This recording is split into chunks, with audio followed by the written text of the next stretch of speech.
İnsanların sevgisini kazanmaya çalışma. Çünkü onların kalbi değişkendir. Bugün seni sever, sabah ise sana nifret edebilirler. Sen çalış, insanların Rabbi seni sevsin. Eğer o seni sevse, insanlara da sevdirer. İnsanların hamısı haram işler görse bile, haram öz haramlığında kalır. Sen öz əqidəndə sabit kal. Heç kəsə fikir vermə. Çünkü sen tek başına hesaba çəkiləcəksən. Odur ki, öz istədiyin kimi yox, sənə əmr olunduğu kimi Allaha ibadət et.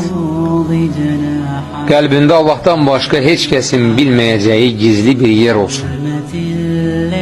Xəlvətdə edilən günahlar həlak edici olduğu kimi, xəlvətdə edilən yaxşı əməllər də xilas edicidir.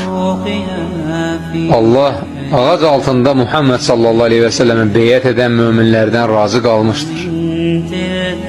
Odur ki, ateş fəşanlı yığıncaqlara alüdə olma. Bil ki, tarixin ən əzəmətli